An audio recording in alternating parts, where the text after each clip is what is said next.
on the silence, the victims, the families, the survivors of gun violence in the United States. All too often, the media focuses on those who perpetrate these types of events, the violence that we see, including some recent news that we're going to talk about a little bit later in the show. I am one of your hosts, Dr. Benjamin Dowd Arrow. I am one of the top gun scholars in the United States. I have published mostly on mental health and firearms and on well-being in firearms, but I also publish on the social determinants of ownership and gun policy support. To my right is my co-host, Brett. Hi, I'm Brett Cross. My son Uzziah was killed in the Robb Elementary shooting on May 24th, 2022. Since then, I've just been fighting to bring gun violence awareness and prevention so that no other child has to be suffer the same fate. No other parent has to go what we went through, designing a 10-year-old's casket and just truly making sure that he is not going to be a statistic, that people will remember who he was and why he means so much to us. We also have a special co-host tonight. Steve, if you'd like to introduce yourself. Sure. Thank you, Ben. Thank you, Brett. My name is Steve. You can find me on TikTok at Facts Still Matter. Ben and Brett and I have become friends recently because I'm in the fight with them to promote the voices of victims and to try to make some positive change legislatively in our country so that we can defend those that need to be defended. I'm glad to be here. Thank you. It's an honor. Tonight, our story is going to focus around someone who was lost many, many years ago at this point, but never forgotten. Amber, would you like to introduce yourself and tell us who we're talking about? Yes, my name is Amber Starr, and we are talking about my dad, Steve Starr, who was murdered in a home invasion by my ex-boyfriend / stalker in December 30th, 1994. And before we get to that event, I don't want to start there, okay? Because this show is about empowering the people who were lost, right? Like telling the world what we lost. So why don't you tell us about your father? What was he like? Tell us, some anecdotes, tell us who he was, that kind of thing. My dad was 42 when he passed away. He was a 6th grade teacher, a football coach, a track coach, a girls basketball coach. Very well known in the community, mentor, focused mainly on at-risk kids. He was relatively quiet and didn't talk a whole lot, but when he did, people always perked up and listened to what he had to say. He was a practical joker. He was extremely athletic. He was a high school track star and a high school quarterback. He still holds a record at his high school in central Pennsylvania many, many years later. He played semi-pro football after he played in college at Millersville State University in Pennsylvania.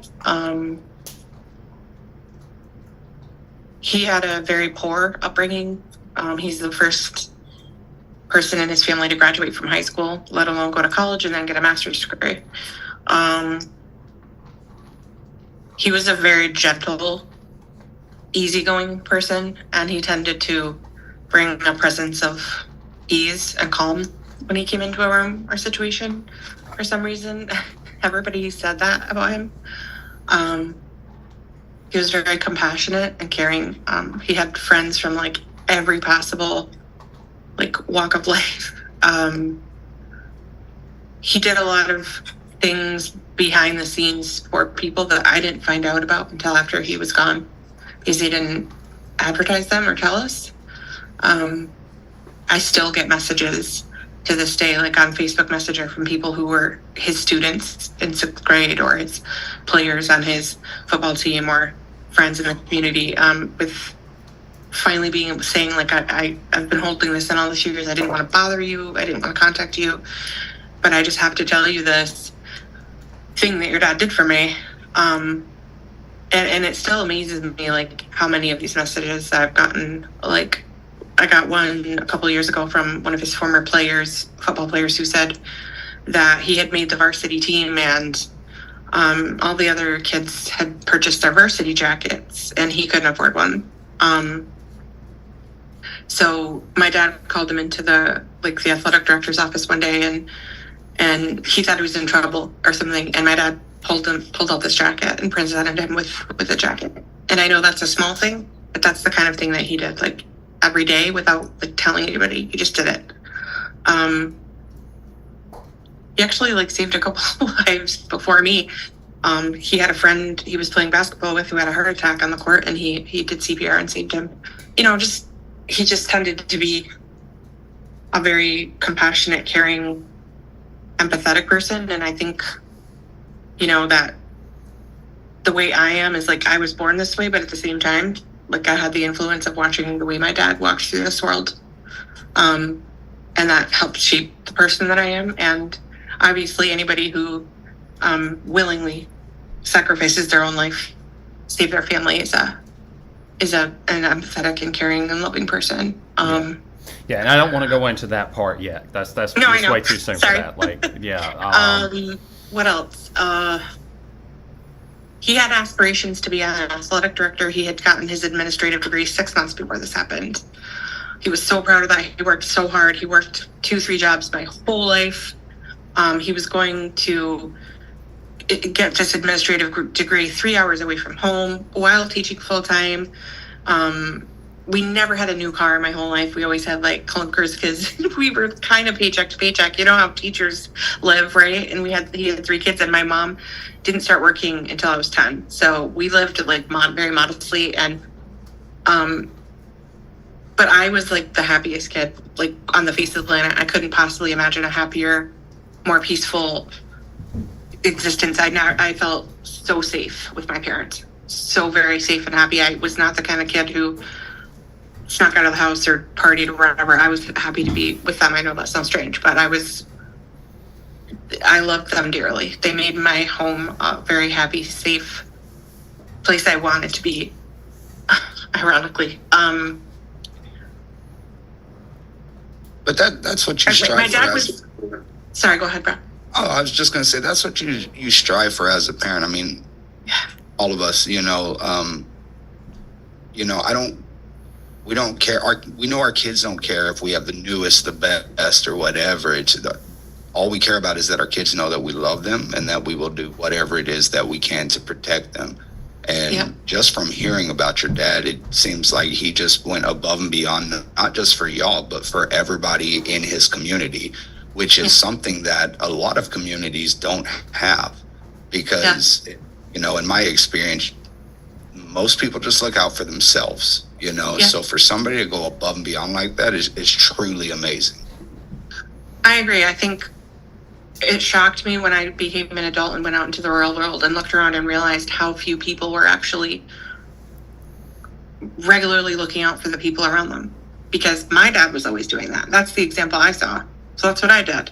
And it was weird to me and shocking and sad to learn that not everybody lives that way. He was an avid reader.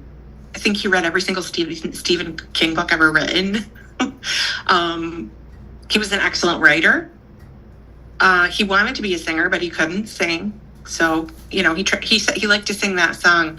Oh God, I can't remember the name of the band, but it was, oh my God, my freaking dog's going up and down the stairs.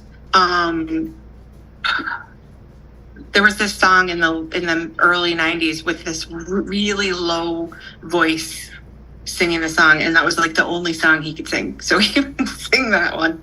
Wicked Game? Was it the Wicked Game? No, it was do you know that song? Yeah, that's you know the song is called I'm blanking now Yeah, on I just can't think of it. the But- group's name. They were a one-hit wonder. Yeah, It's a yes, really exactly. sad song. It's very depressing. Very sad song. Um, But he loved music. He was obsessed with music, all kinds. He used to record off the radio on the cassette tapes and then Crash play Test them. Dummies.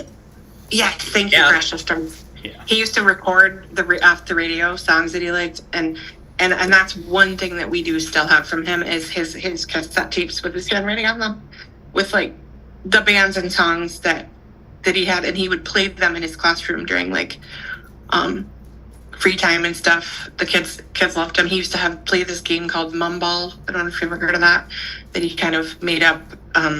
He was just really fun, a really fun person. And I wish I'd gotten to know him as an adult. I desperately But, wish I mean, that I had. you kind of you know. have in a way, right? Like, because what does it feel like when you get those messages on Facebook or those phone calls from people that knew him? What does that feel like? How does that, because that brings you closer to knowing him as an adult. It never surprises me, but it fills me with like pride. It confirms everything that I knew about him, and that I'm not just telling myself that he was great because he's not here anymore, but that he actually was. I miss him every day. Still, it's been almost 30 years, and time means nothing. Amber, when you talk to your kids about your dad, I Yeah. know it's probably age appropriate, these conversations as they've gotten older. Is there a go-to story that you can think of when it comes to your dad that you tell them? Yes. I tell them about the summer before he passed away when I had my tonsils out. When I was 16 or 17, and it was late at night. It was like 11 or 12 at night, and I was in agony and scared because I couldn't swallow, but I was hungry. And I heard him come through the front door from his late night shift doing like building supervising, which is another thing that he did for years. He was the supervisor of the elementary school building.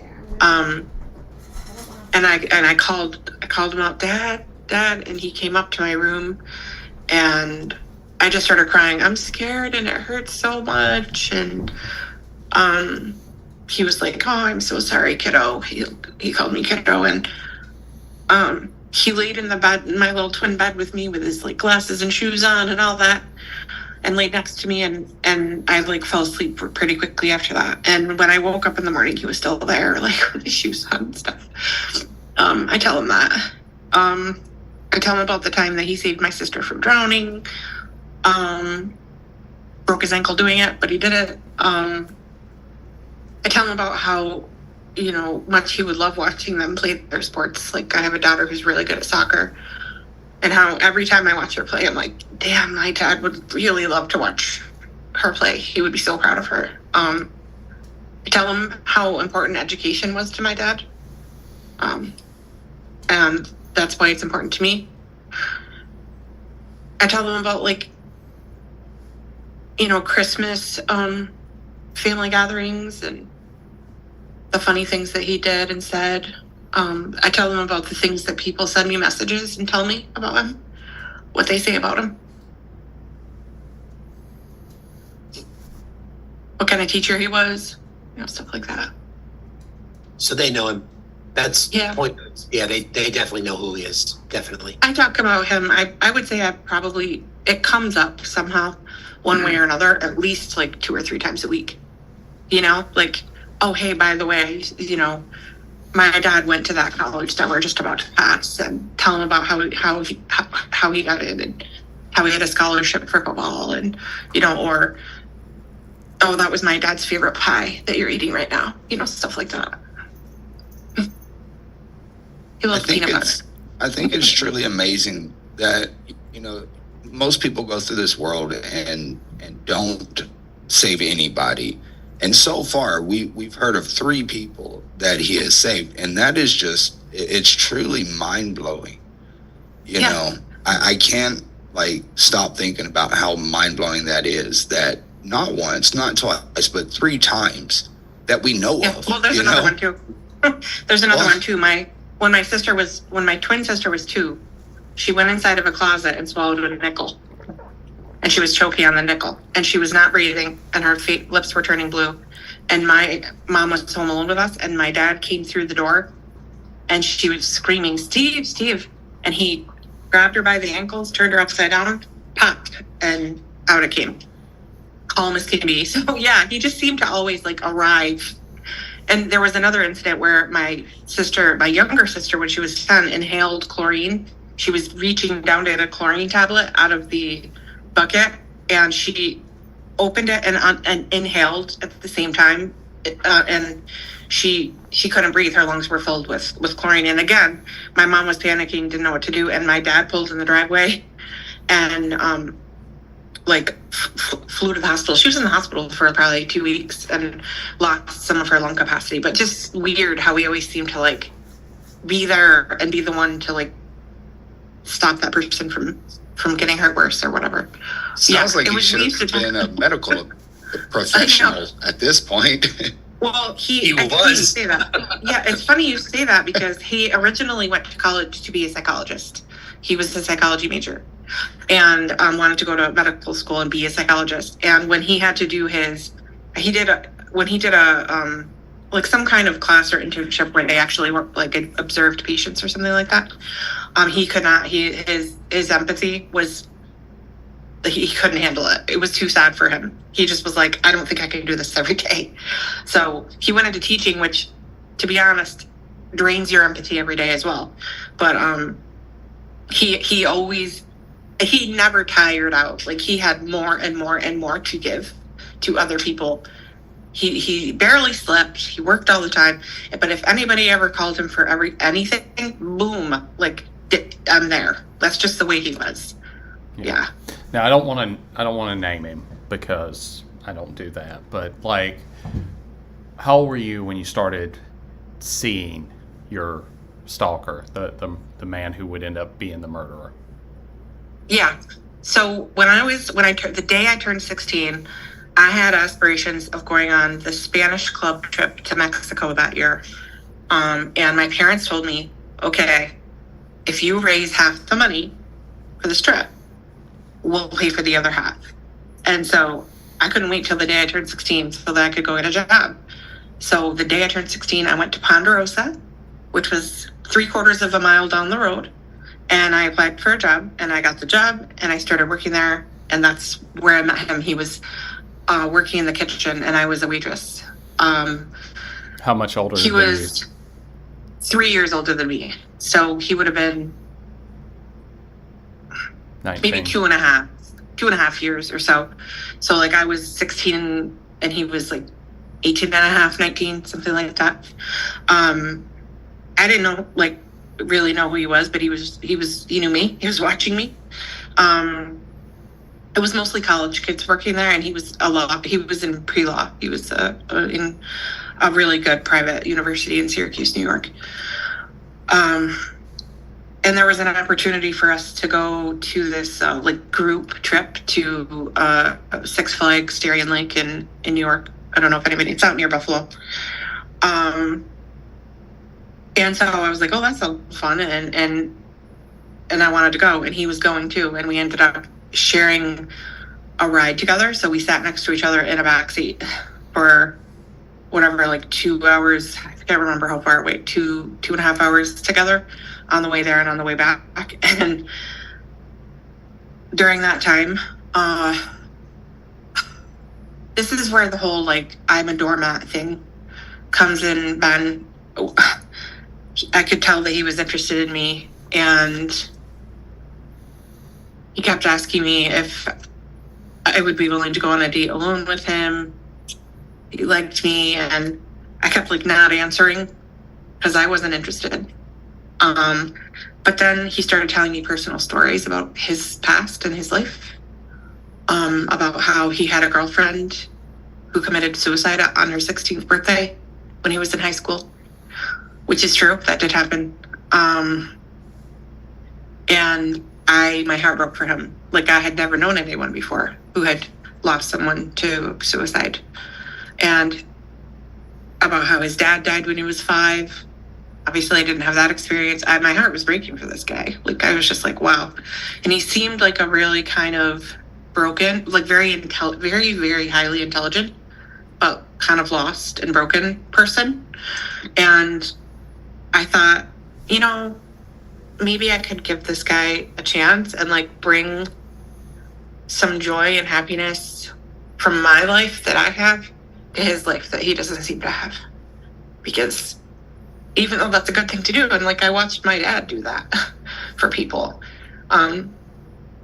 What the conversation I didn't get to have with my dad that I'm sure he would have had with me is, but you don't sacrifice your own safety or instincts to try to give to other people. And I just didn't. I was going to say, I'm assuming eventually he does meet your parents, right? Yeah. What did they think of him? So my mother hated him immediately. Moment one. Like, hated. Now, you have to understand, my mom is like a very not a trusting person in general. She was skeptical of everybody, always, but she really, really did not like him. And I actually overheard my parents kind of like arguing about it in the first couple weeks there. Like, my mom saying, I don't like this guy. I don't trust this guy. He gives me a bad vibe. And my dad saying, dude, you know, come on, give him a chance. You don't know him. You know, if she wants to date him, you know, we have to trust her, you know, those conversations. And, you know, the truth is, like, I was never attracted to him. I was not interested in him that way. But I thought, you know, maybe if I, you know, spend some time with him and I can show him some joy and happiness that he's missing, and, you know, maybe he'll grow on me. I don't know. I was really young and stupid. So yeah, she didn't like him. However, he did get along really good with my little sister. They had a lot of the same interests in like music and fashion, so they were always like bonding and talking over that stuff. So that kind of helped. And he also, weirdly enough, like had no problem coming and spending time with me, like at my house with my family. He never tried in those like first beginning months. He never tried to like get me isolated away from anybody or get me alone. He had no issue. We would play Pictionary together as a family, go swimming in our pool together. He enjoyed coming over there. Played with my cat, you know, got to know my other sister's boyfriend. They went to concerts together.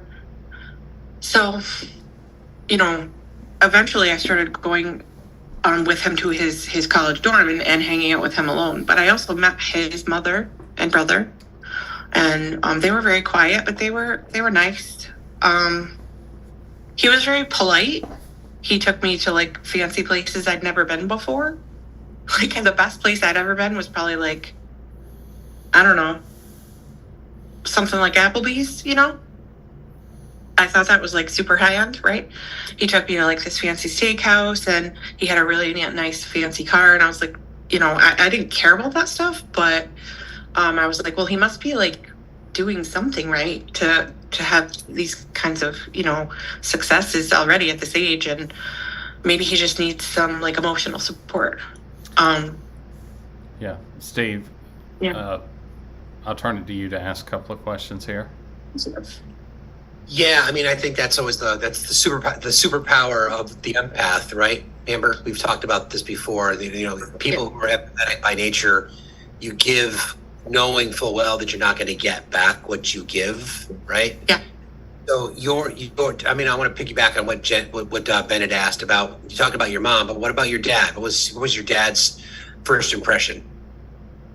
So my dad, like, kind of like reserved judgment on everybody, and he would never outright like say, well, I don't like this person, or I like this person, or he wouldn't comment. He would just say, you know, nice to meet him, and I hope I get to know him better, and I hope he treats you right, and would kind of focus on some of the positive qualities, and just didn't really express much of an opinion about him, other than, you know, like, as long as he respects our rules and you, and doesn't disrespect us, you know, I don't have a problem with him.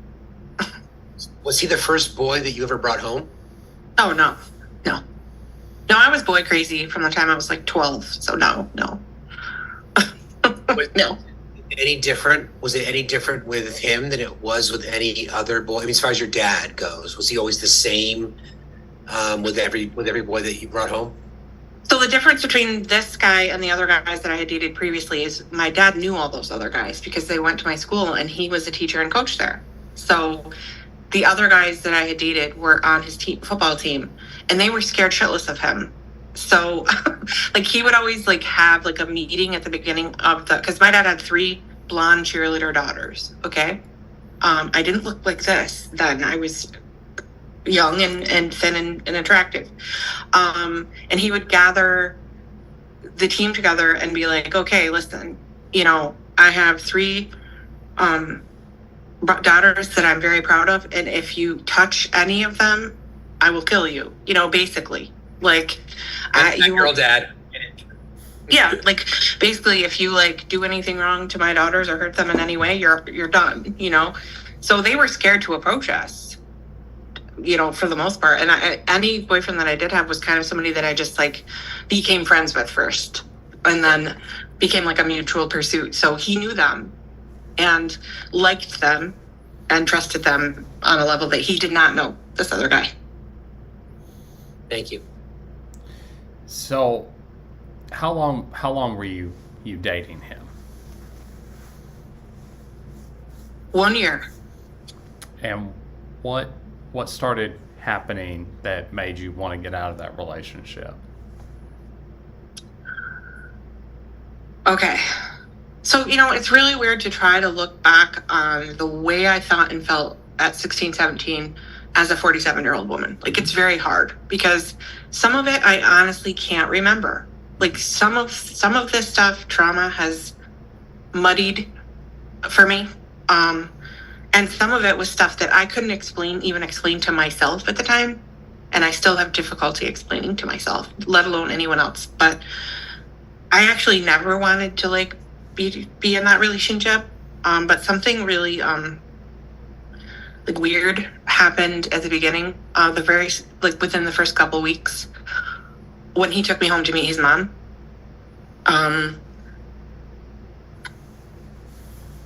It was the first time that we were like alone together, and he took me up to his room and he kind of forced himself on me, in a way that I don't want to get graphic. I don't know how to say it, but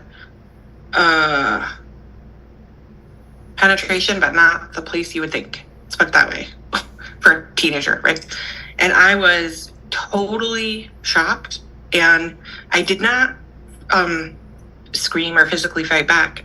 So I kind of just felt I was sort of like, okay, maybe this is just like the way it is when you get older. Maybe this is the way it goes. I don't know. Like, I didn't necessarily want it to happen, but I was kind of scared to like say no.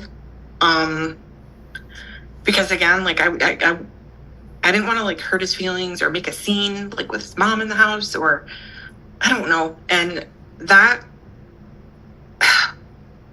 for some reason, that happening to me, like it's hard to explain, but for some reason that happening made me scared of him. Made me really scared of him to a point where I felt trapped in the relationship. Like I kind of just had this is where I go to the instinct thing. I had an instinctual feeling. Well, I mean, you were sexually assaulted, right? You were raped. Yeah. I mean. Yeah. I mean, I never ever thought of it that way at the time. Oh my God. I'm sorry, my phone keeps ringing. I didn't think about it that way at the time at all. But now I'm like, wow, like this is one of the reasons when I talk about that issue, I'm like, I don't think people understand like how many of us this stuff happens to when we never consider it as sexual assault. We just don't. But there was something that I can't really explain, something instinctual that made me comply with that happening, a fear that I couldn't quite define. And then afterwards, a fear that if I didn't continue complying, something bad was going to happen.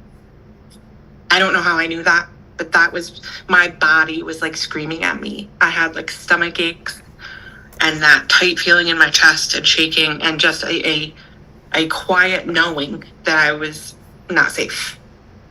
And I spent the whole relationship like that.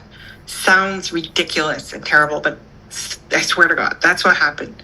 Every time the phone would ring, this sounds crazy too. Every time the phone would ring and they'd say, Amber, it's so and so, my stomach would start hurting and I'd have to go to the bathroom because my anxiety would just, I just felt trapped. And kind of, he expressed very early on a feeling of wanting to take his own life if anything else bad happened to him, or that he just couldn't take anymore. And I was like, well, like, I think just breaking up with him alone would push him over the edge. And that ended up actually being true. Like, later down the line, he actually did say, if you break up with me, I'll kill myself, or your new boyfriend, or you.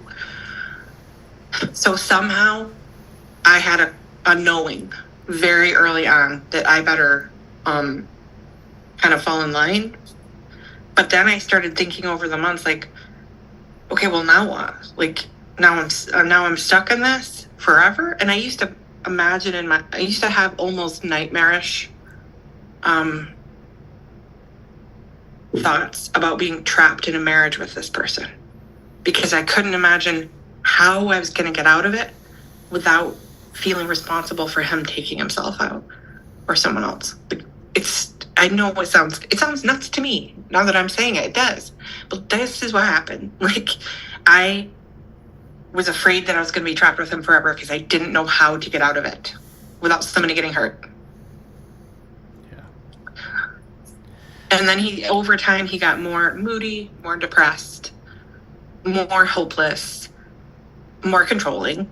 And then at the very end, he became physically abusive. Like, he pushed me out of a moving car. We were on our way to like a formal dance at his college. Nothing was wrong. And I was like the sweetest person on earth. Like, I never used a swear word. I was never mean to anybody. I didn't do anything to him, and out of nowhere, he just started like calling me every name in the book, and we got into an argument, and he pushed me out of a moving car. And a couple weeks later, we went to the movies, and I don't even remember what happened, but he ended up pinning me up against the side of the Pizza Hut, against a brick wall with he was big, he was like 6'2", 6'2" or 3, with his forearm like against my neck, and I broke away from him, and he got in his car and took his wallet and threw it out the window, and all of the contents went all over the parking lot. And people are like standing around watching this. Nobody did anything.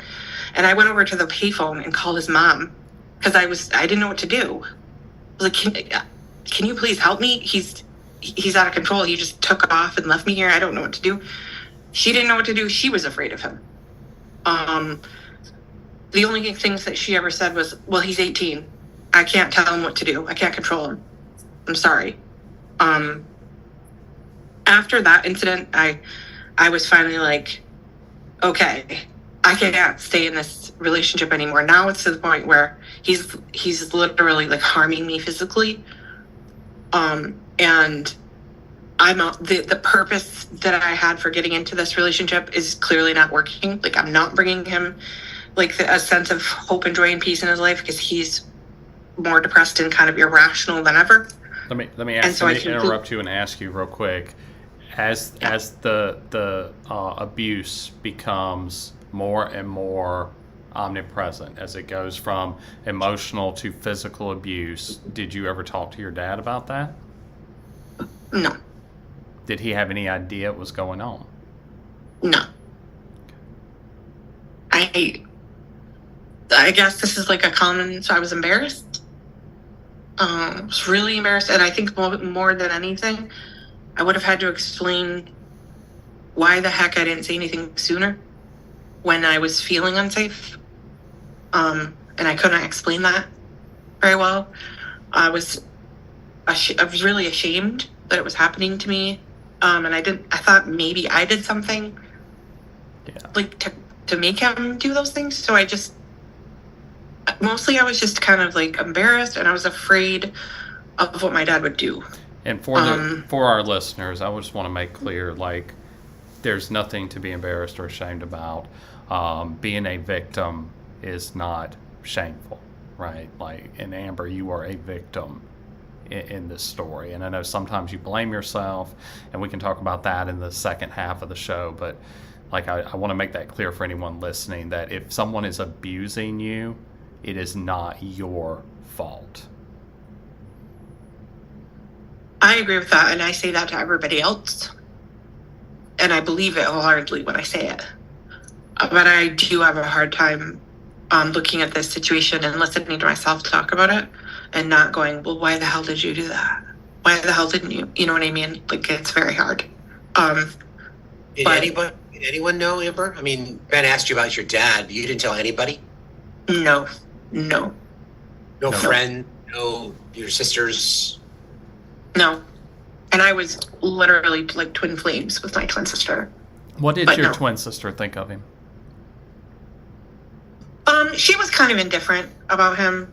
Her boyfriend ended up becoming pretty good friends with him, and they would go hang out together alone a lot and go to concerts and things. So she thought he was, she didn't like particularly like love the guy, but she never really expressed anything other than like, I think we probably did have a couple conversations about the fact that I wasn't like super into him, and she was kind of like, well, why are you doing this?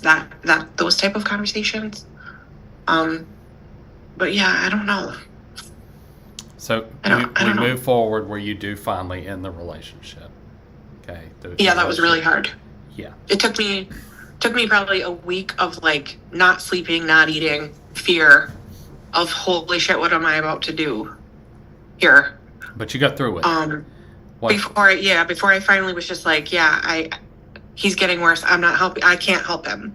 So what's the point? Type thing. And I'm also sacrificing my own happiness. And at that point, a big factor in this is like I had fallen head over heels in love with somebody else at school. And I wanted to be with him. So that was also kind of a catalyst to get out of it. But it was all of those things together. Okay. Your reasons for getting out, even if you weren't in love with somebody else, were valid because he was abusive, right? Right. So Well, I think any teenager who wants to break up with someone for any reason is valid. You're a teenager. You want, right? Breakups are always valid, right? Like you don't have to have an excuse or a reason, right? The relationship just Right. doesn't work out. But Right, but he didn't see it that way. right, well, that's what I was getting to. The relationship ends. How long before? And Steve, did you want to say something? It looked like you wanted to ask something. How long after it ended before things started to escalate? Okay, so I would say for the first few weeks, it was he started acting out of desperation immediately, but in the first few weeks, it was him believing that he could do or say something to change my mind and get me back. So it was leaving letters, long letters on yellow legal pads in his tiny little like legal handwriting on my car window at my job or at school, talking about all the good times we had in our relationship, all the way that he respected my parents and never broke rules, and little jokes and song lyrics and, why would you do this? That kind of thing, like trying to get me to change my mind. In the beginning, lots of phone calls. And during this early breakup stage, obviously parents know you've broken up with him. And what were your mom and dad's kind of like thoughts, their attitudes towards it, any advice or anything that they were given, is like, because they're seeing obviously that he's like love bombing you at this point, right? Yes. Like sending you love notes and all that. So my mom was concerned right away that something bad was going to happen. And my dad was talking to him on the phone, trying to comfort him and make him understand that his life was going to go on and that I was really young and he needed to accept it. He tried to get him hooked up with mental health resources at his college. He called his mother and had long conversations with his mother. My dad took the approach of like trying to help him through it, trying to get him resources to help him through it. Whereas my mom was just like, get this guy the F out of here. And she was like scared. My little sister had hours long conversations on the phone with him. My best friend did. I mean, it was a bombardment of phone calls, letters, showing up places, everybody that I knew. And after it became clear that like I wasn't going back, then it became coming to the house and like taking something that I had given him and like smashing it on the front porch. Angry letters, accusing me of things I didn't do, calling me names, telling me what a horrible person I was to go be with someone else so soon after breaking up. Just like a lot of manipulation. And then from there it escalated into following me. Like I went to a cheerleading competition 2.5 hours away from my home, and I never told him I was going there, but I was on the gym floor competing, and I looked up in the stands and I saw him in the audience. So I knew that he'd followed me there. And after I left and we were getting back on our bus, he showed up and like confronted me in front of like the whole squad and my coaches, and was again trying to like make me explain why I was doing this. And I didn't have answers for him other than like, I'm just done, right? That happened over and over and over and over and over. He showed up at my high school during school hours, walked in and just started wandering the halls looking for me until a school official noticed this wasn't somebody who went to our school and asked him like, what are you doing here? And he told them he was looking for me. He showed up at my job looking for me. He showed up at my best friend's house when I was there. I found out after the fact that somehow through like whatever investigation they did, that footprints in the snow or whatever, that there was a little alcove right outside my bedroom window that had like a door, some stairs, another door. And so there was this little alcove, and that's how he got into the house that day. But he used to climb up on that roof and like watch me sleep in the middle of the night. So it just kept, and he just started becoming more and more angry and irrational. And the phone calls started with him sounding like I didn't understand what he was saying. He was not making sense. It sounded like maybe he was like on something or hallucinating sometimes. Just really like losing it. So he was stalking you. He was showing up at your work. He eventually starts showing up at your house to watch you sleep. And eventually it escalates even further. So well, there were a couple of occasions in this time frame where he convinced me to please just let me talk to you one more time. Please just let me have one more lunch with you. Please, I'll go away if you'll just come have lunch with me. And I would agree, because I was so tired of the constant harassment, because it wasn't just affecting me, it was affecting my whole family. The phone was ringing off the hook all night long. My parents couldn't sleep.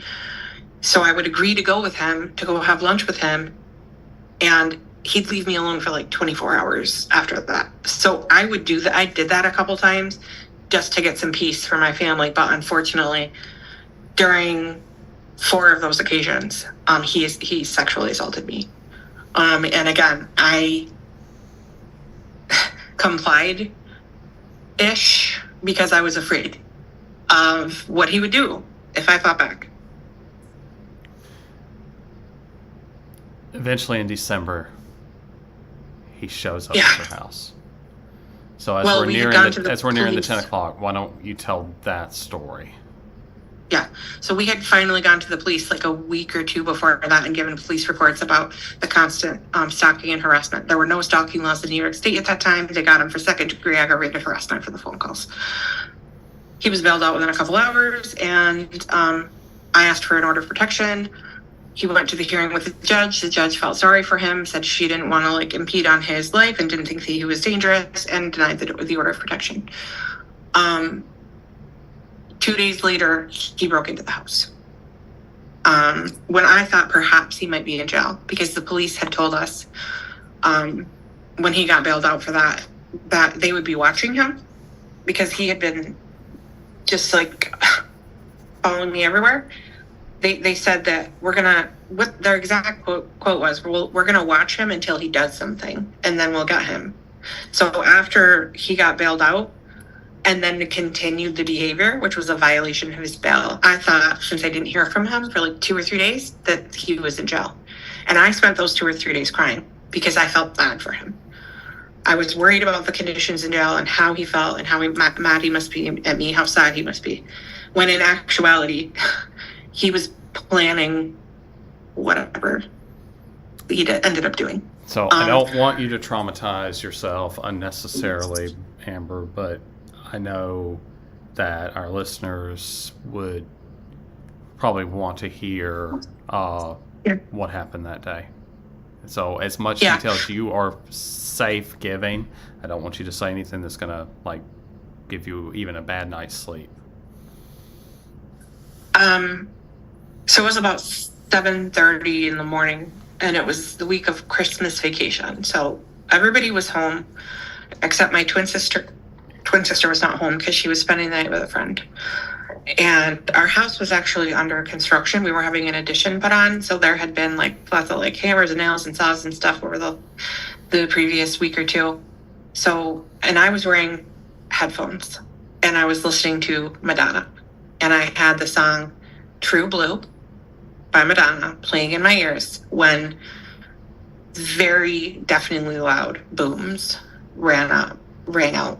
And I was extremely disoriented and in my mind trying to figure out what that was. And I thought, maybe somebody's up on the roof, like hammering. Why would they be hammering at 7:30 in the morning? And then I heard my sister screaming. My sister, who was 15 at the time, we had one bathroom in the house, and it was upstairs and her bedroom was down. She had just gone to the bathroom and was on her way back down the stairs to her room, and he came around the hallway and pointed the gun at her and cocked it, like whatever, I don't know how, whatever. It was the 12 gauge shotgun. And her scream was definitely something like I'll never forget, like the rest of my life. That sounded like a wild animal. I can't explain it. And that's the moment I knew something was really, really wrong. And within a couple seconds, my bedroom door flung open, and he was standing there dressed like head to toe in like camo or black. I can't remember, and pointing this gun at me. And I instinctually like sat up and like pulled the covers over me. And I let out like a weak scream, and he said, "Shut up." And then he walked over to the side of my bed and said, "Get up." And I got up, and he put the gun to my back and started leading me out of my bedroom. And when I got to the doorway of my bedroom, that's when my parents got to the top of the stairs, and my dad reached the doorway as well. And, my dad was wearing like those 80s boxer shorts and nothing else, no glasses. You couldn't see those glasses. And he grabbed my arm and pulled me out into the hallway, which kind of like propelled him forward into the room. And at that moment, he was shot in the abdomen from about like maybe 3 or 4 feet away. And I was standing in the hallway maybe like 6 feet away watching, and I was completely frozen, could not move. All I remember really seeing is red. Like I remember seeing kind of like a form outline of my dad and red. And I saw him start to fall. And I closed my eyes for a second. And then I heard my mom's voice behind me say, "Amber, run." And as I turned to run, I saw my dad on the ground and reaching his arms forward and I thought he was reaching for me, and I didn't want to turn around and run away from him. But I heard my mom saying, Amber, Amber, run, run. So I turned and ran, and as I ran down the front steps, I heard another shot. And I would learn later that my dad had dragged himself up on his knees and grabbed the shooter's ankle to try to keep him from coming after the rest of us. And he turned around and shoved my dad's head down into the ground with the barrel of that gun and shot him in the temple and killed him. My mom and sisters and I, there was a really large row of pine trees separating our house from our next door neighbor's house that you really couldn't see through very well. And when I got outside in the driveway, I ducked down behind my dad's car because I didn't know where he was at this point. And when I turned to look towards my yard, there he was, coming around back around the side of the house and standing in the middle of the yard, like 20 feet away from me. And when I saw him open that gun to reload it, I knew that was my only chance to live. And I took off through that row of pine trees to the next door neighbor's house, and my mom and sister were there on the front porch.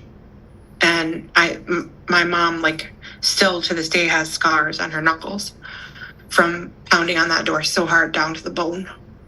And thank God those people let us in. And somehow he didn't come over there looking for us or didn't realize we'd gone over there.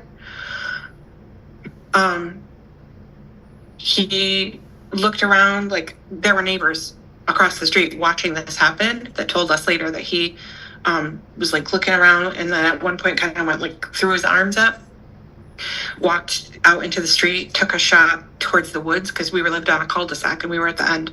Couple shots like down in the woods area, thinking maybe we were there.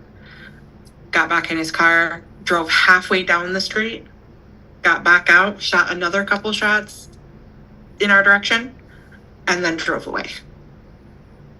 Yeah. And then I called 911. I'm the one who called 911. And I just remember it feeling like 500 fucking years before they got there. I just remember screaming, hurry, he's gonna die, he's gonna die, he's gonna bleed to death, hurry, hurry. I thought maybe, I didn't know that he had been shot in the head. I thought maybe he was still alive. I was hoping against hope. And I just kept screaming, hurry, hurry. And, you know, they finally got there. And after like 20 minutes, when I saw the ambulance drive away slowly, I knew he was gone. And they came over and they just wanted to ask us a bunch of questions. You know, the police, they wouldn't tell us anything. If he was alive or not, they wouldn't answer our questions. They wanted us to answer questions about what happened. And I said, I'm not answering another question until you tell me if my dad is alive or not. And they said, I'm sorry. And my mom ran to the bathroom and was throwing up, and my little sister was screaming, and it's just, we got into the ambulance to go to the hospital because they had to take us to a secure location because they didn't know where he was. And I remember one of the most pivotal moments of my entire life. I'll never forget this. It's like I watched this movie right before I came on here. Sitting in that ambulance, watching my mom and sister huddled together, and for the first time looking at my mother and thinking she looked like a little kid. Like, I'd never seen her look lost like that. And I was so scared that she was gone too. And I just kept thinking, my brain just kept saying, oh my God, I just killed my family. Just killed my whole family. Yeah. Take a second to compose yourself, Amber. Brett, do you or Steve want to comment?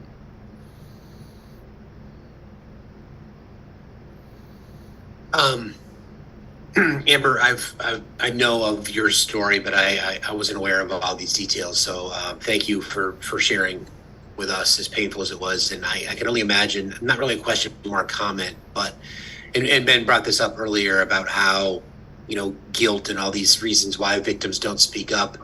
I can only imagine the guilt that you've been carrying around with you, just as you've explained this, how like you put your family's life on the line, and you created that danger. And that's, I know you Yep. know this. I know you know this, but that's not on you. Brett, I kind of get that now, but that is exactly the what I thought. Yes. And unfortunately the community didn't help me not think that.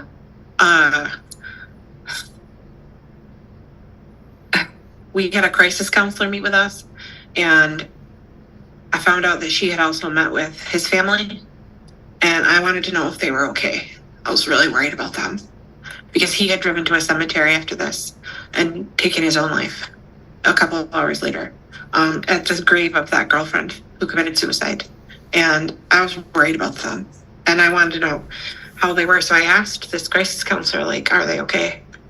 And she said, well, his 15-year-old brother wanted me to let you know that he blames you.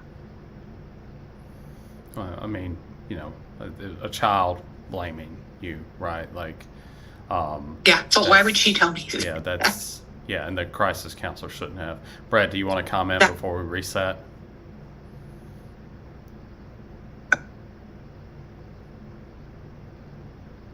I hurt for you. Yeah. And it's just everything that you said has had me on like a roller coaster of emotional, super pissed off, at the way things have been handled and everything like that. And, just to kind of, mirror what Steve said, it's hard for us to not blame ourselves, me and my wife, we still blame ourselves for sending Uzi to school that day, and you said it perfectly earlier when you said, I tell other people and I know it and I believe it, but it's still hard for me to accept that. And I just want to emphasize how real that is to people, because same.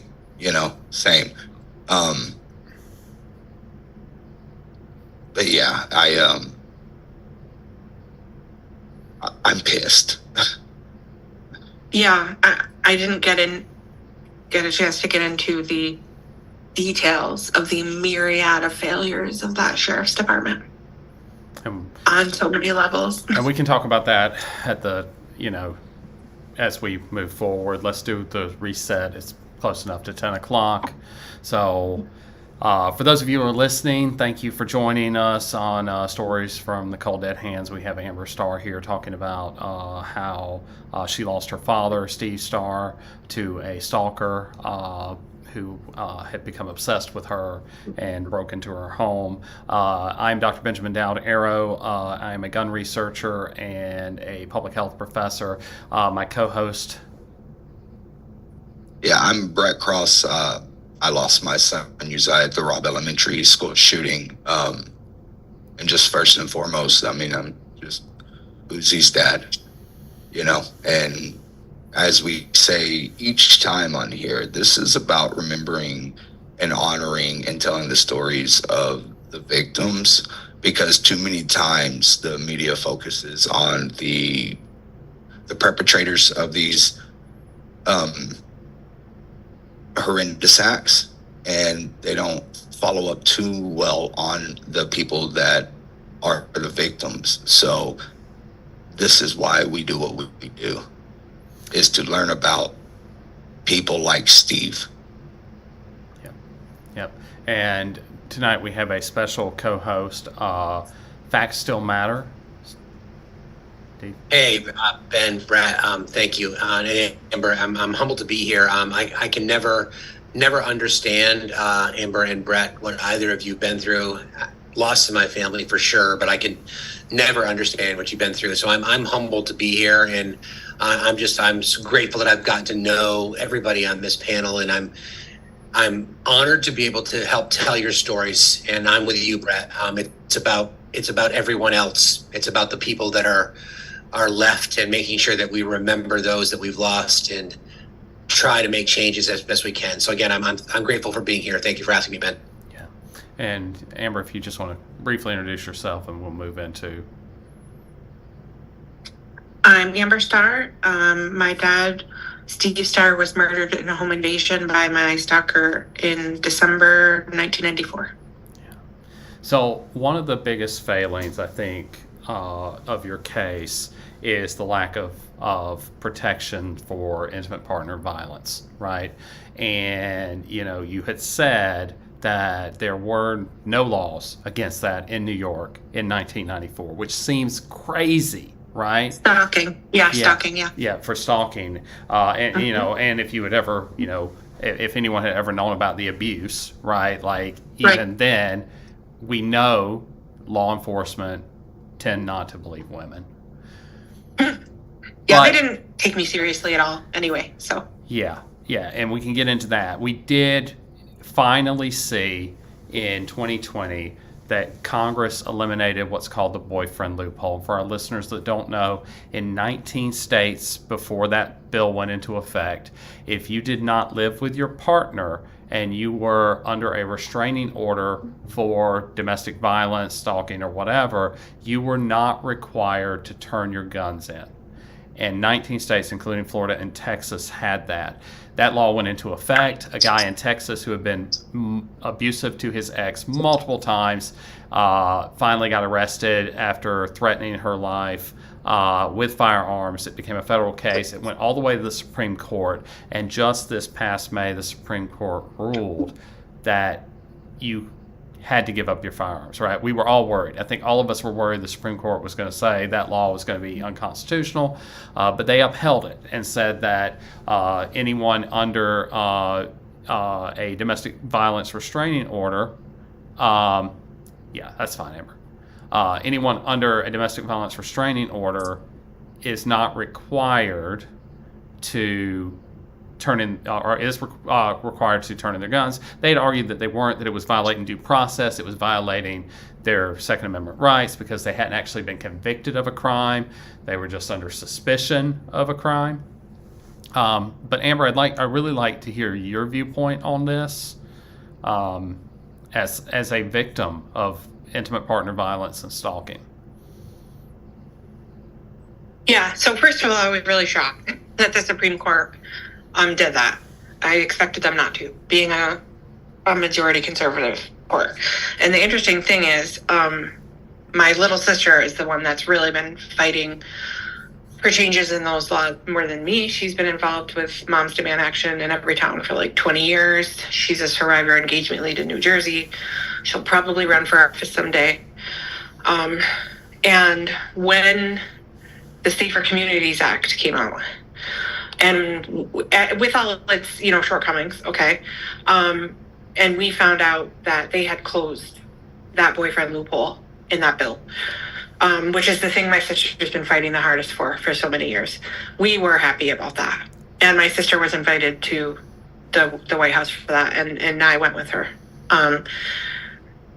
So I have like a million thoughts about that. It didn't do enough. It'll never be enough for me until they ban assault weapons. Like, that's period. End of story. And there's a lot of other things too. But that was something in particular that my sister has been fighting for. So that was like a little victory for her work. Yeah, I was about to ask, because on our side, like, we haven't gotten too many victories. So, that victory of closing the boyfriend loophole, does that bring just a little bit of justice? Like, I know it's not going to change anything in the past. It's not going to help you for that. But does it make your day just a little bit brighter when you do get a win like that? It does. Because I'm not doing this for myself, because it's too late for me, right? Why would I be doing that? I can't change what happened to me, there's no reason for me to be doing this for myself. It's difficult, it's hard, I get hate, hurt, and harassment, it's emotional, it's painful. There's really nothing in it for my sister and I other than trying to help other people not go through this, right, Brett? I mean, you know that. Yeah, I say it and- every day. Yeah, I say it every day. There's nothing that I say or do can ever bring back Uzi, but it can protect somebody else. And Yeah. Well, for Yeah, me, sorry. yeah. yeah, go ahead. No, for me, yes, that was absolutely a victory because I thought of all the other girls and women across the country who have been in the situation that I was in and didn't live with that person and wasn't married to them, and so they had no recourse for a red flag law. I don't know. It could have saved my dad's life. I'll never know. But that's not why I'm doing it. It's too late for that. I'm doing it so it'll help save someone else's life.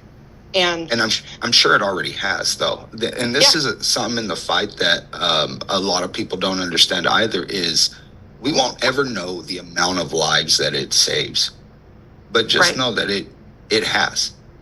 You know, Yep. it has saved lives, and that is because of tireless fighting from people like you and your sister. Yeah, I mean, I would hope so. I really hope so because my sister and I say it to each other all the time that if all of this pain and anguish and fighting and time and can save just one person, one 16 or 17-year-old girl like myself, one 42-year-old man like my father from going through that, how much is a human life fucking worth?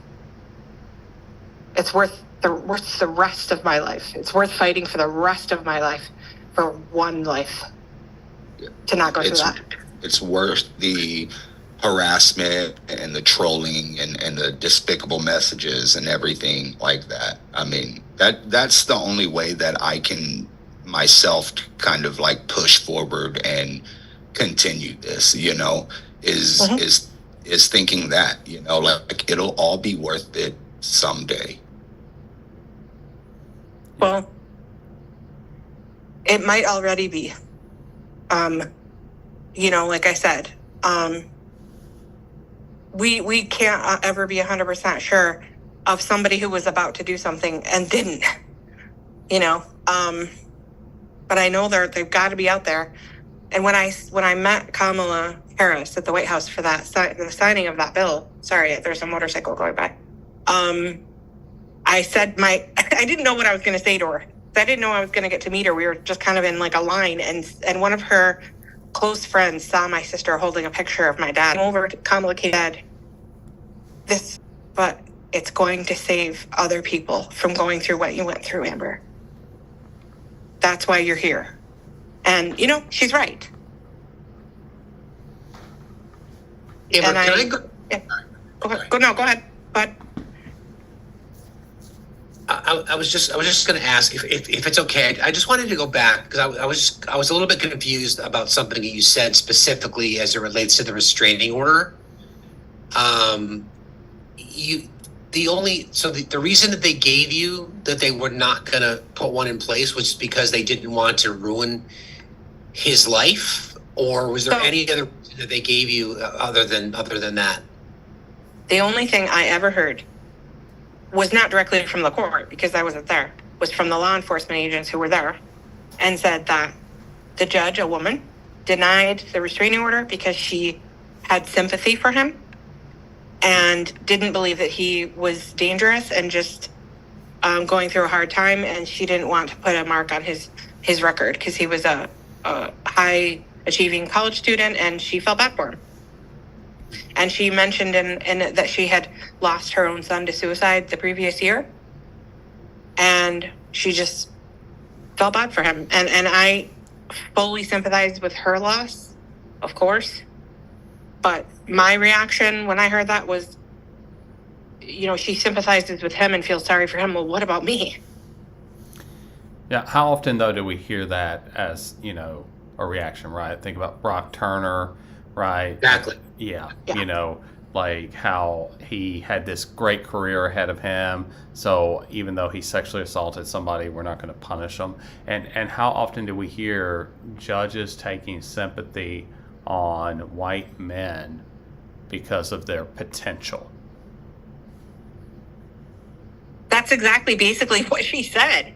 And this was 30 years ago before any of those other things ever happened, or I even realized that was a thing, right? But yeah, like that was her only reason. The other thing I want to touch on, Amber, is that, you talked about you stayed with this person out of fear, but you also stayed with them because you were trying to, I don't want to put words in your mouth, but let's just say, my interpretation is you were trying to save him, right? You were trying to, yes. Make his life better. I mean, that's also something that we see women typically do, right? That they will stay in situations because they think that they're just expected to, that it's polite to do, that there is a level of unhappiness that they're just supposed to put up with to be in those situations. Would you like to talk on that? Yeah, I think it was a combination of things. I think it was the fact that I felt very blessed and lucky in my own upbringing in life, and that I had never met someone who had lost their dad at age 5 and gone through the suicide of a girlfriend, and so things that I considered extremely traumatic events for a young person, and put that person at a disadvantage in life in my mind, and that I could take, all of the strength and happiness that I had in the security of my life and offer some of that to him and help him see the world in a brighter light. In addition, I had difficulty resisting his persistence in trying to get me to go out with him. I had a very hard time saying no and then continuing to be pursued and knowing how to get him to listen to the no. I just couldn't figure it out. And I was intimidated by the situation, not knowing how to handle it, really didn't want to add more pain to his life. And so I just thought, well, I'll just go out with him a couple times, right? And see how it goes. And then, like I said earlier, once I got in it, there was just something in me. I was scared and I felt trapped. And I would like to tell you about something that happened a couple months before I even broke up with him. A very strange thing. He had a Jeep Wrangler, and we were driving from his mom's house to my mom's house for him to bring me home, and it was about a 20-minute drive. And something happened along the drive that made him abruptly stop. We were going through a very rural, wooded area. Made him abruptly stop, not say anything, and get out of the car and come around to my side of the car. And in those few moments, the only thing I could think was, oh my God, he's going to drag me out of this car into those woods and kill me. And when he went to check a tire, because he thought that he hit something, and then got back in and said, I thought I hit something, and I realized that that's not what he was doing. What happened? I felt horribly guilty for having those thoughts and assuming that of him, and beat myself up for putting this wild scenario in my own mind when that wasn't what he was doing. But clearly there was something in me that knew that he was dangerous. Otherwise, I never would have had thoughts like that. Right. And I felt guilty about that for months. But I also knew there was a reason I was having those thoughts. I'd never had those thoughts about anybody else. Yeah. And I understand that. I'd really though like to focus on that gender role aspect of it all, right? Like this idea that as a woman, that even if you had these intuitions, even if you because you said it best there before we moved into what actually happened, how you never wanted to be in that relationship in the first place. Correct. And I guess whether it was unintentionally done by my parents or maybe my church or society in general, the caretaker, nurturing role that I was trained from like the earliest age to take on, oddly enough, like kicked in when I saw this person who seemed to be in need of help, and this feeling of needing to care for and make sacrifices for just kicked in. And I do still see myself doing those things and not being able to completely break out of that role that was like so subconsciously ingrained in me from like the earliest age. Yeah, I just felt like it was I had to be nice and accommodating. What would you And tell? I couldn't be aggressive or loud or fight back against anybody. Well, what would you tell young women today, if you had the opportunity to talk to them? So the very first thing that I would tell people today is that your body keeps the score. Your body is not going to lie to you. If something feels wrong, it's because it is. And the only voice, the most important voice you'll ever hear is your own.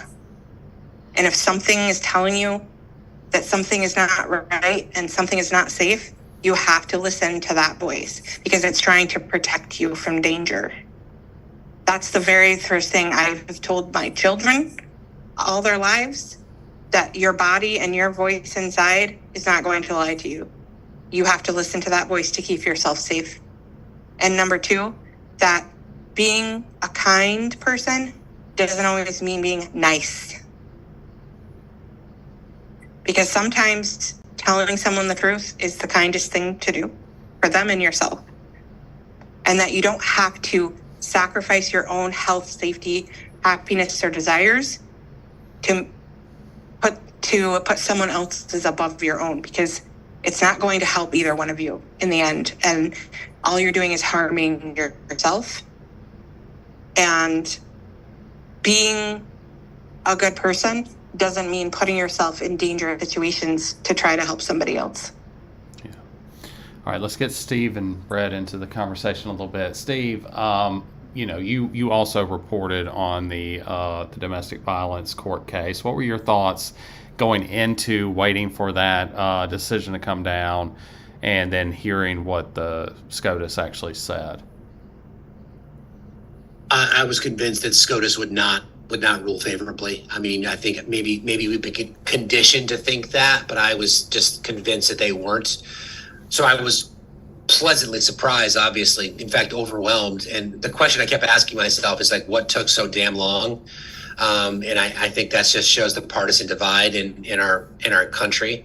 If I could for just a second, Amber, I think you're very humble in how you say these things, but your advocacy for women and for victims in general, and for calling out the patriarchy like you have. I mean, you do these series of videos on TikTok where you literally show highlights of segments of media from the past and movies from the past where we all just accepted it. James Bond pinning down of Bond girl, references in movies about all these things. We've just accepted it as society, which has perpetuated a lot of this acceptance of abuse against women, sadly, and how men see themselves a certain way. So I just wanted to make sure that I called out how amazing your advocacy is. I don't care where it came from. Obviously, your life has sort of led you to this place of advocacy, but your work, to Brett's point earlier, your work does not go unnoticed. So thank you again for that. Thank you, Steve. Yes, I've been doing a series on rape culture. And I focused with the thing that probably most people in the United States are aware of, and that's movies. how it's perpetuated in movies and films, and then I moved to like TV, and my next installment is going to be print media, like advertising, and you wouldn't believe how much of it is in there. You wouldn't believe it. Oh, I would. I And would. then for Richard, Like Well, one of my favorite movies is The 10 Things I Hate About You, and I don't know if anybody else in the panel has seen that, but it ends with, the lead characters getting back together after he has done some really abusive, narcissist kind of things, and he bribes her, and she just forgives him immediately, and it's like, well, if you do this again, you can't just bribe me with a guitar. And he's like, yeah, well, there's a bass and a drum and eventually a tambourine, right? Like that I will just pay off for any time that I do something horrible to you. And that's a perpetuation of some of these like rape culture kind of ideologies, right? So, like, it's very prevalent. Like, I was talking with friends, recently about movies that we watched in the 90s and early 2000s, like American Pie or Road Trip or, any of those other comedies that were very much rape culture and, yeah. Do you remember 16 Candles? Yep. Do you remember what happened? Yeah. Yep. So, like, here's the thing, too, that probably influenced me without me knowing, is how often, especially like in the time that I grew up, that I'm most aware of, the 80s and 90s, did movies portray that the beginning of a love story starts with a woman being pursued who does not want to be pursued. How often do we see that as the storyline of a romance and a love story, is a woman resisting and the man not taking no for an answer until she finally gives in, and then it ends in this like beautiful thing. That message does not go unnoticed in our subconscious. Like, we internalize those messages, and then when we get into those situations, there's a part of us that thinks that this is the way it is and this is normal because this is what we've seen all our lives. That I can't watch freaking movies anymore without seeing this, right? Like, somebody who does not want to be pursued and is pursued, and even in someone being abusive and violent with that person in the beginning until they finally convince them I'm actually a good guy underneath, right? Like, how often do we see that too? Yeah. Yep. Let's change gears and kind of lighten it up just a little bit. Amber, why don't you talk to us about that advocacy work, the group that you work with? So I think it's been about 8 or 10 years since I actually think I met most of the gun violence survivors that I first met in a group on Facebook that was advocating for progressive candidates back in 2015-16. And in that group, I met a couple other survivors who I then became a little closer to and started having private conversations with. And I met a woman named Kate Ranta, who was shot through her apartment door by her abusive ex-husband. She and her father were both shot, and the 2-year-old was standing right next to them and was luckily not harmed, but they were both shot twice. And they both lived. And through her, I met Sandy and Lonnie Phillips. And I was scared to reach out to Sandy because I didn't know her. I didn't know how busy she was or how much she would be open to hearing from people she didn't know. And she messaged me back right away when I sent her my story immediately. And like, basically, like, I felt like I was walking into, the arms of the face of this movement, to be honest. Like, just somebody that I can't think of anybody I respect more than Sandy Phillips. And after having many conversations with her, and I made a Facebook post a couple years ago after Investigation Discovery put out a docu-series about my story against my wishes. We hired a lawyer to try to stop them from making this reenactment story about what happened to me, and we lost in trying to stop them, and they went forward and made that series. It's called Village of the Damned, of all goddamn things. Who wants their lost loved one to be associated with a title like that? But anyway, I made a post on Facebook and said, you know what? I'm so tired of the media telling my story for me and getting half of it wrong. I'm just going to start my own damn podcast. And immediately Sandy sent me a message and said, are you really? Because if you do, we're going to sponsor it and we'll put it on our website and you'll be our podcaster. And I was like, oh my God, I guess maybe I really can do this. I had no idea what I was doing and figured it out, watched some YouTube videos, made myself a channel. My podcast is called Voices of Survivors. And the first people that I interviewed were Sandy and Lonnie.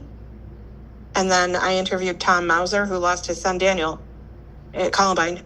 Tom Mauser is another one of my heroes. And I had to take a break from doing that because of stuff going on in my personal life. But I will be going back to doing that. And I was so beyond honored to even know Sandy, let alone have her want me to be the voice of the podcast associated with their organization, which is called Survivors Empowered. They're a grassroots, not the largest grassroots nonprofit, by victims, for victims group in this country that focuses on survivors. They're not a political advocacy group. They're not a gun control group. They are a trauma resource group for survivors, communities who go through mass events, first responders, families, victims, and that is their focus. They're incredible people. They got the CNN Hero Award this past year. Amazing people. Like, you're blessed to know them if you know them. Absolutely, 100%. Because I, unfortunately, myself know Sandy and Lonnie. Yeah. And I couldn't say it any better myself, because they're truly some of the most selfless people that I've ever met. You know, and just the way, like to put this into perspective, if you go to Survivors Empowered, they have a toolkit, because this is such a prevalent situation that happens all the time. They have a toolkit for people to help survivors. And it's such small things that people don't ever really even think about, right? Like, you know, in their toolkit, it's like, you know, how can I help somebody who is a survivor of this? And it has such great information that people don't think about, because in most of these situations after a shooting of any kind, it's like, okay, media's there, bam. And then a couple days later, everybody forgets, everybody moves on because it didn't happen to them. And yet we're still here left broken and hopeless. And those that do care for us don't know what to do or how to help. And then it makes them feel helpless. Yep, absolutely. They something that you never think about until something like this happens to you is, how the heck are you supposed to respond to the media? Like, should I grant an interview? Shouldn't I? Because guess what? If you do, you're now property of the media now, friend. They can take anything you say and clip it any way they want and turn it into a investigation docu-series, you know? Exactly. And I was going to ask two questions off of that, but you're absolutely right. And which is one of the reasons why we wanted to do this too, because I am well aware on how you can do a 30-minute interview and it get chopped down to 30 seconds to put you saying out of context some shit and then have a whole lot of hate towards you. You know what I'm saying?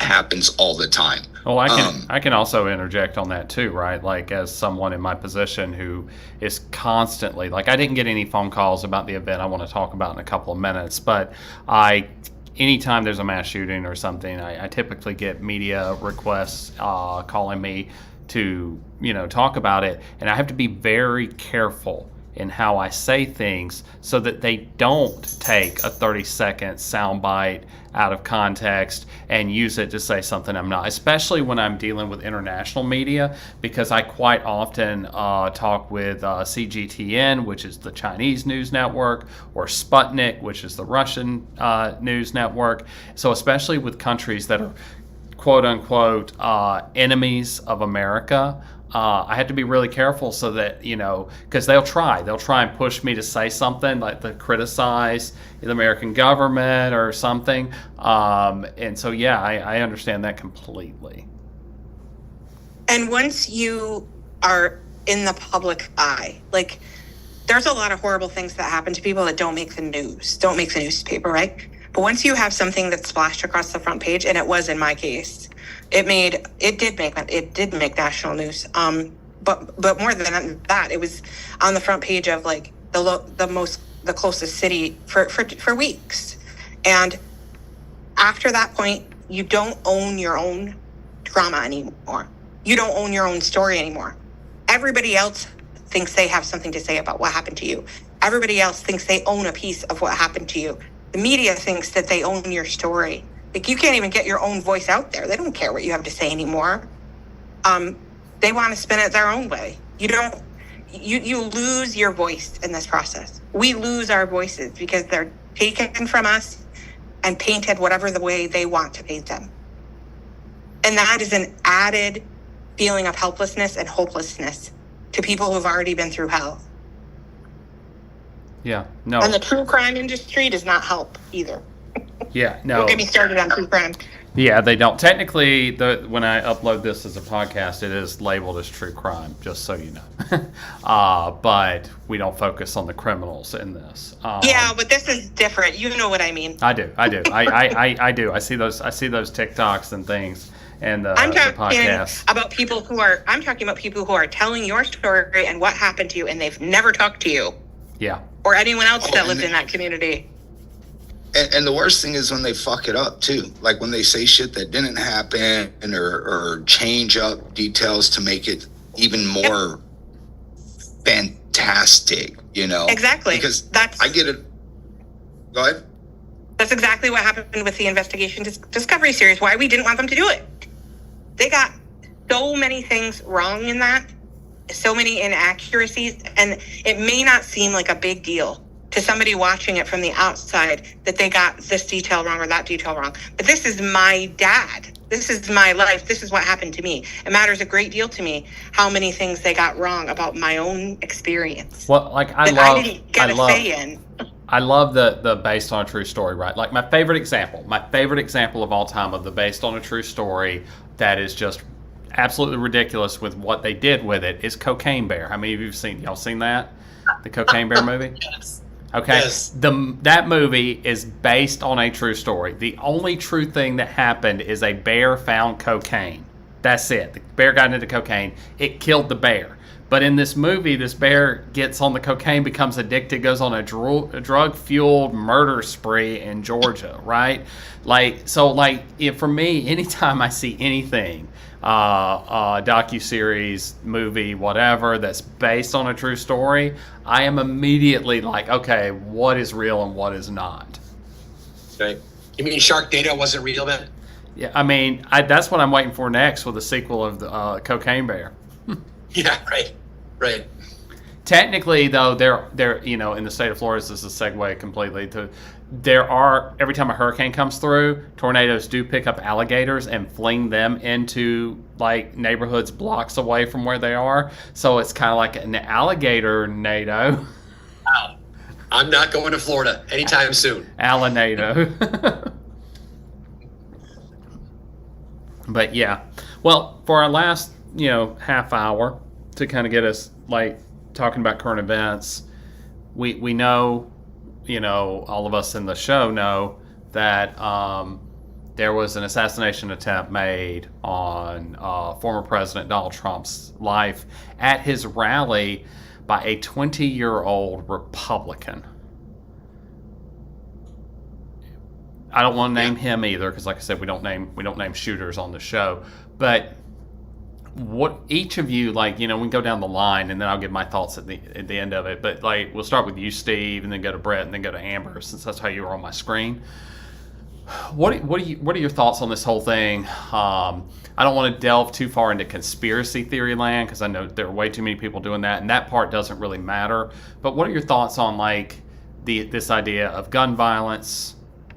I don't know why my camera keeps turning off. This idea of gun violence, of mass shootings, of it being young people, politics related. Steve, let's start with you.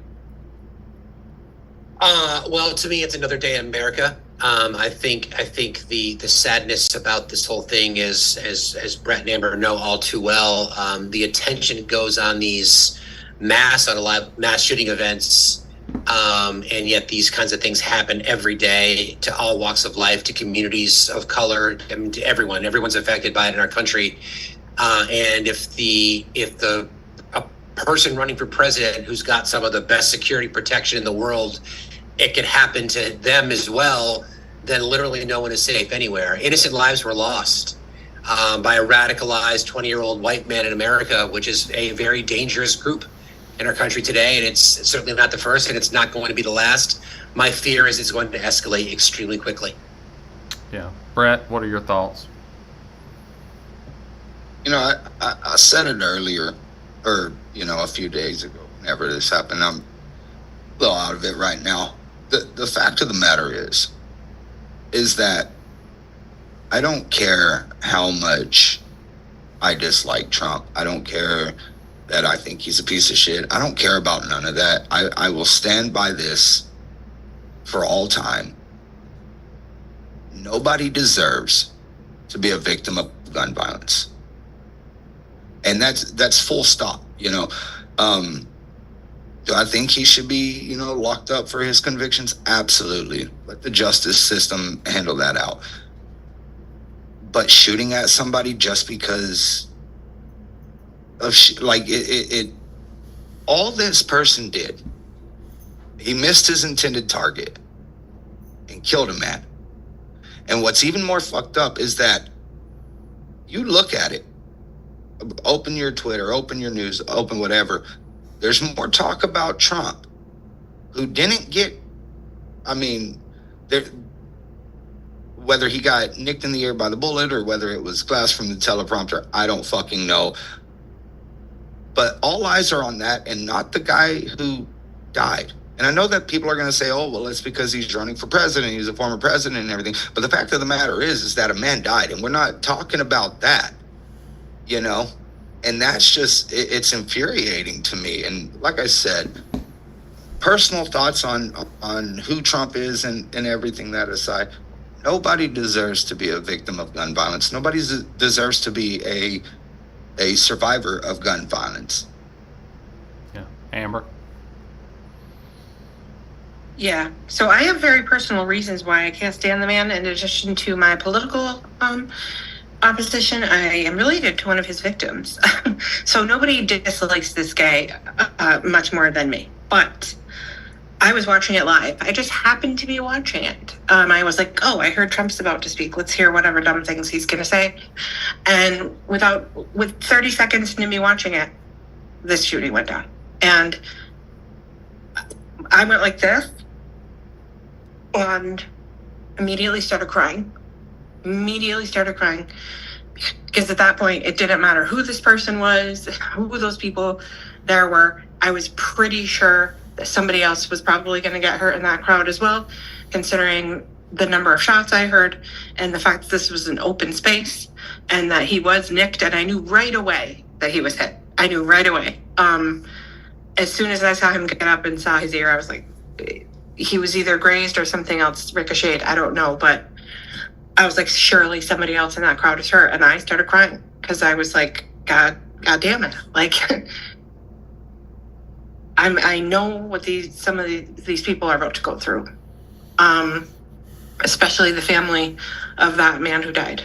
And I got really angry when I immediately started hearing conspiracy theories, even from people that I agree with, trying to explain this away, excuse this away, make up, wild appeals to possibilities about like hoax, fake, setup, whatever. Who cares? I guarantee you that the family of that man who died really doesn't care right now. Like, who did this and why? They care that this person is gone. Like, that doesn't matter to them. And all you're doing by, riling up these wild conspiracies is adding to those people's pain. Mm-hmm. Because they're going to be concerned with the facts when they come from a reliable source. They don't care about what you have to say about it.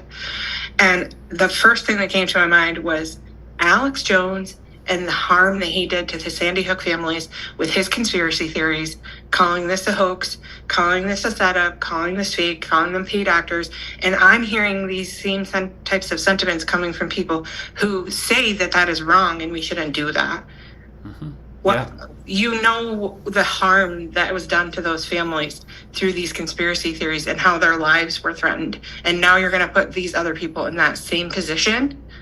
Right. Don't be an Alex Jones. Wait for the facts to come out. All we know right now is that people were hurt and people were shot. Somehow this kid managed to get by security or whatever. Like, as far as I'm concerned, why is anybody surprised that this are you kidding me? Why are you surprised that this happened? Like, this happens every day. It just doesn't happen to the president every day. Like, it happened to me. Like, what are you talking about? Like, these stories, even the story I tell, sounds like wildly unlikely, right? But it still happens every day. And it doesn't surprise. It's the only thing that surprises me is that this didn't happen sooner and more often to political figures. Yeah. Any one of them. Because it's easy to get access to these firearms, and for whatever reason, this was not a very secure event. It's that simple to me until I find out more. Yeah. Well, from what I read, because like I said, I've not talked with the media about this particular story. No one from the media has reached out for me. But from what I read, he was on a roof that was outside of the actual secured perimeter zone. That I guess it was deemed not a credible threat rooftop by the Secret Service. So obviously that was a failing in the Secret Service, and we can talk about that in a second. That sounds crazy to me, but I mean, to suggest that like human beings, even if they are Secret Service, can't fail and can't like oversee the things. Are you kidding me? We're sitting here with somebody right now who watched an army of police officers stand in the hallway and do nothing. Yeah, and that's kind of what I want to get to in a second. I also want to touch on what you said about Alex Jones, because the harm that he created has harmed every single parent and family member of mass shootings since, right? Because I've seen Brett get those comments, right? Like when Brett's doing lives or something on TikTok or Twitch, I've seen people come in the comments and say, I want to see proof that your child is not here anymore, that your child was killed. Like, that's the most insensitive, asshole-ish thing a person could say to another person, right? That I need proof that your kid's dead, and that's all Alex Jones' fault. And I think he should have to pay every victim's family from Sandy Hook all the way to today, because he caused that. I don't think that he has to pay enough. So my thoughts on this, my thoughts on all of this are that we see a young man who supposedly donated money at like 16 or 17 to a Democratic organization. His parents are registered Democrats. One's a Democrat, one's a registered Libertarian. Something between that, when he was 17 and he donated until this event, radicalized him, right? Mm-hmm. Something radicalized him, where he then registered as a Republican. But to date, there are no motives known. Like the FBI have not been able to get into his cell phone yet. They have not found a manifesto yet. They do know he got the AR-15 that he used legally. It was his father's gun, purchased legally, and he took that, which will lead to a different conversation. I'll bring that question up in a second. But, we have a situation where young men are being radicalized. And a lot of that has to do with, wealth inequality rising in this country, right? Where you have young people who like are told, oh, if you work hard, you can achieve this, and they can't anymore, right? So there's like this frustration because I'm not able to achieve the things. A part of it's racism and white supremacy. Part of it is entitlement, right? Especially for white men, right? Where they're like, if I'm not getting the things that I want, and for whatever his motives, whatever his reasons were, he became mad at the party he was registered with. Maybe he didn't think they were doing enough. Maybe he felt like that, if he could do this, that it would spur Trump to take action against whoever it was he was mad at. Who knows, right? Hopefully we find out.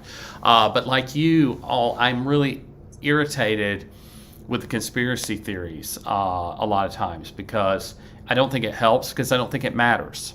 Right? I don't think it matters. If it was staged, if it was planned, it doesn't change anything, because just like Ronald Reagan, the people rallied behind him, right? People rallied behind Reagan. Reagan jumped up 22 points in popularity in March of 1981 after an assassination attempt was made on him. And Trump had a similar moment. When Reagan got shot, he was shot by a ricochet. He stood there and gave a speech before the Secret Service left him. He did not leave the scene right away. He stood there, gave a speech while bleeding, and then they took him to the hospital. And Trump had a similar moment with his raising his hand and going, fight, fight, fight, or whatever it was that he was saying, right? And it's that same kind of powerful moment that galvanizes, and people on the fence that were like, don't like Joe Biden, don't like Trump, but they were trying to figure out who they're going to vote for.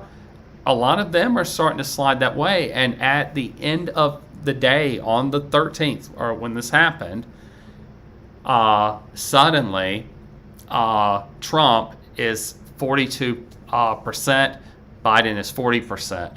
So Trump is ahead in the polls. Now, granted, that's the margin of error, plus or minus 2%, but that's still, when we look at just days before, Biden was at 48% and Trump was at 40%.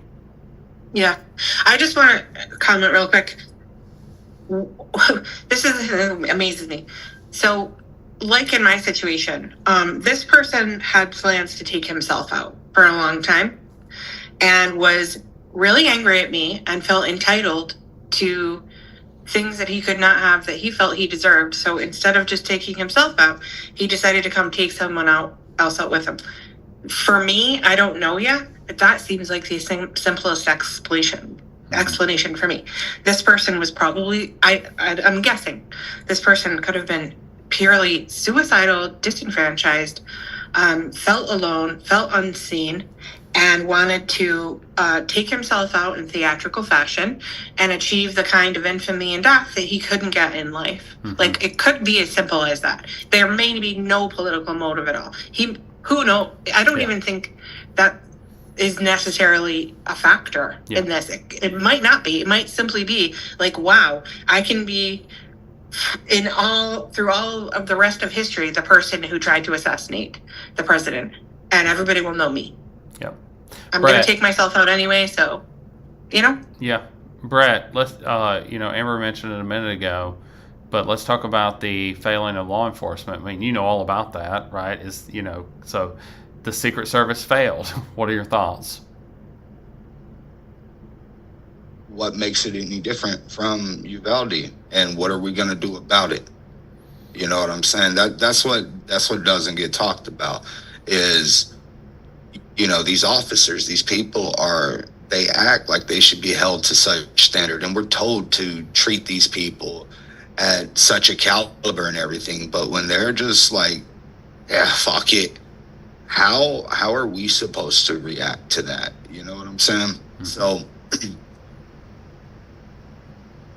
if the Secret Service, I'm not a professional, but it looks like they failed or something, you know what I'm saying? But people that are saying, oh no, Secret Service doesn't fail, these people don't fail, yada, yada, yada. We watched 376 trained officers fail at Uvalde. Everybody fucking fails. So, back on to, the conspiracy theories. all that shit does is hurt. Just wait. Just wait. And it's going to take a long fucking time. It could be fucking years, honestly, because we got news today that a judge is saying that a lot of our discovery should be released to us. Now, it's not going to, they're going to fucking, appeal it and everything, but we're 2 years out and we're still not knowing everything. So the failure is there, in every occupation, in every person. Everybody's failed at one point. Some people's failures are fucking massive and cause people to die, and some don't. But, you know, that's how I see it. But I do want to speak on something real quick, because this is what's pissing me off about the whole thing. You just said that Trump just bumped up in points, yada, yada, yada, because he got shot at. My son got killed, and we didn't see an 8% spike or whatever the fuck in people listening to us that have went through it.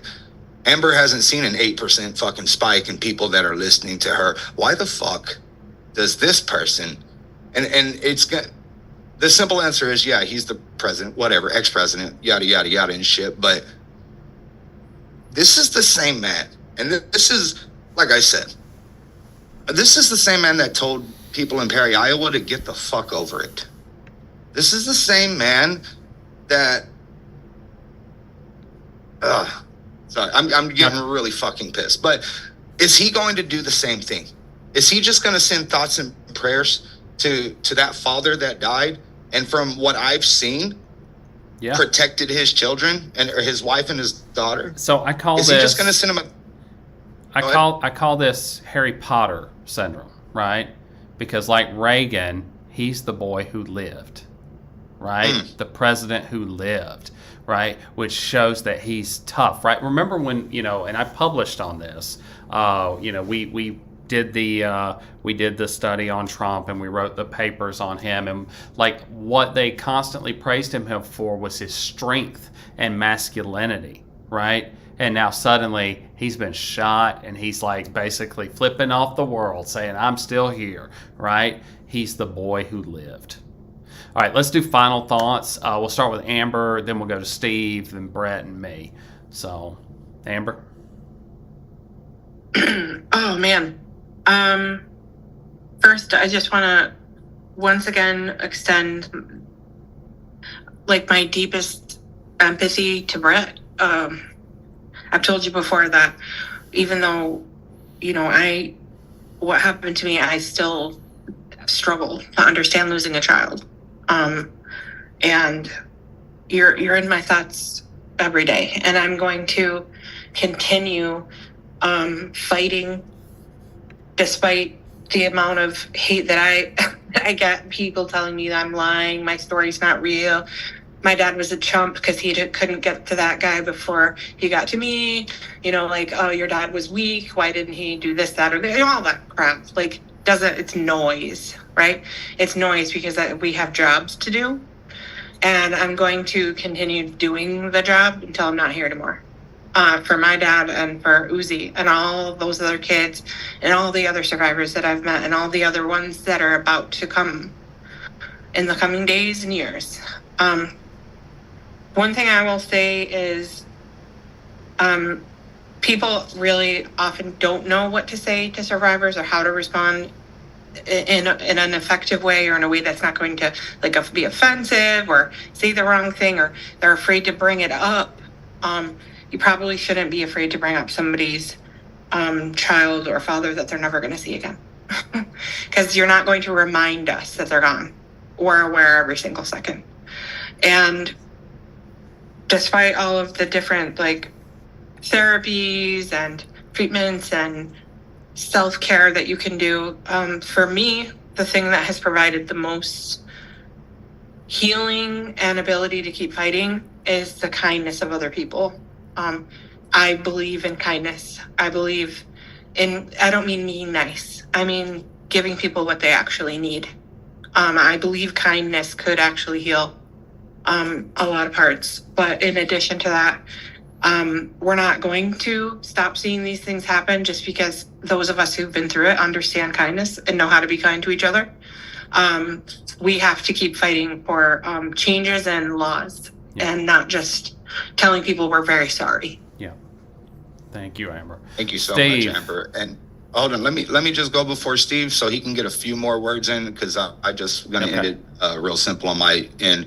Amber, likewise, I will continue. I always say remember their names and remember their faces. So everybody remember Steve Starr, everybody remember Uzi, and everybody remember all of these people that have lost their lives and that have to deal and live with these wounds mentally and physically for the rest of their lives.